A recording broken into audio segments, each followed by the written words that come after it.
Hello YouTube, it's been a while since I made a video, about a month or two, but I decided that I've been planning on making this video for a while.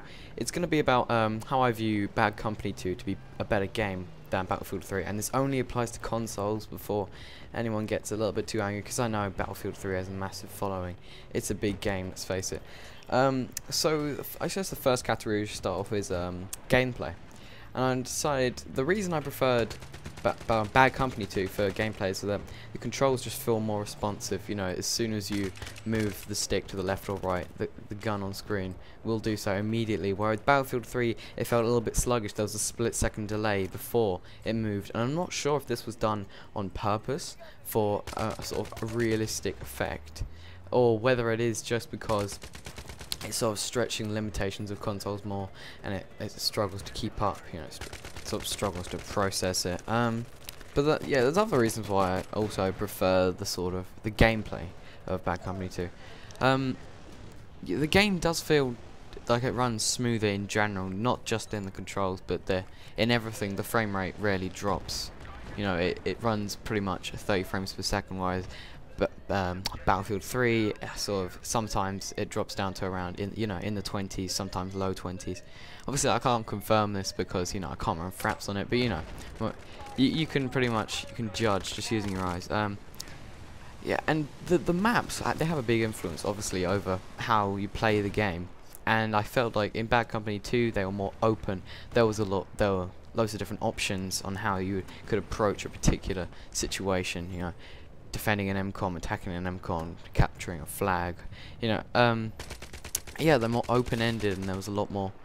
So you could make a lot more decisions. Whereas in Battlefield 3, they went for a more sort of cinematic, linear maps. But there's only one or two routes you can take, and this sort of frustrated me because I do like to sort of take the less trodden path.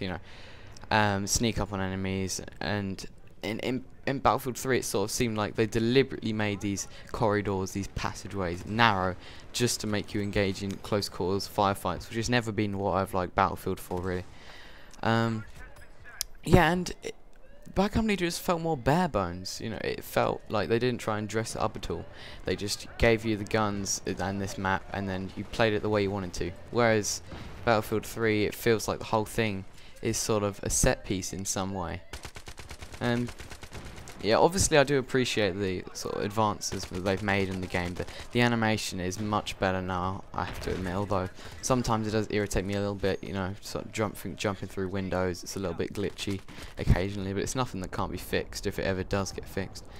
But I do really like the new attachments on guns, like the flashlight, the laser, all of those. They really do. They bring a lot to the game. Except the flashlight is a bit irritating. I mean, the amount of times if you're in bright conditions, there's no way you'd be completely blinded by some little torch on the bottom of a gun. But anyway, that's a separate issue. I'm not here to moan about little things like that. And obviously, yeah, a major part of Battlefield games is the online. Well, pretty much the part of Battlefield games, it's how they sell. And the reasons that I preferred Bad Company as an online game was because well, obviously it's been out for a while, so they have the opportunity to fix all these problems with the lag. So pretty much any game you're playing, unless you got some serious problem with your connection, it's gonna be running smoothly. There's be no lag.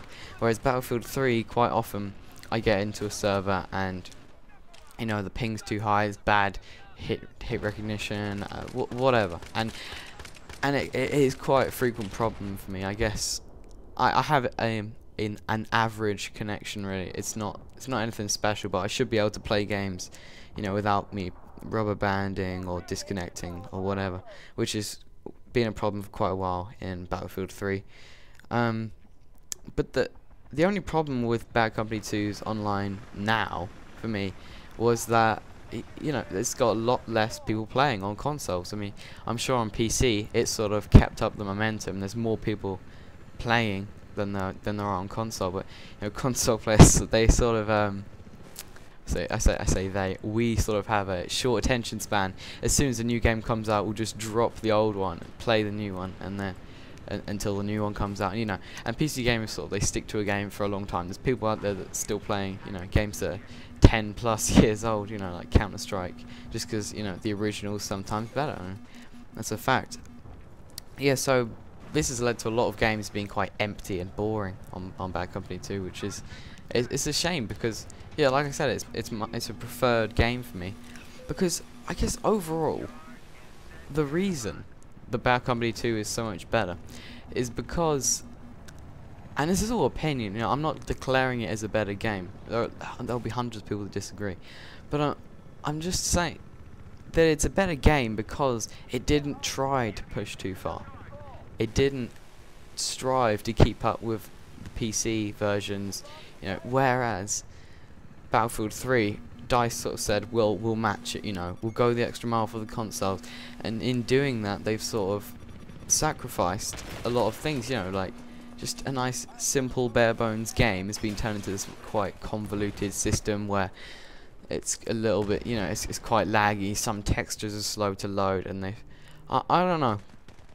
It's a tough one to call, because, you know, there's a lot of advancements that they've made, you know, much more to unlock.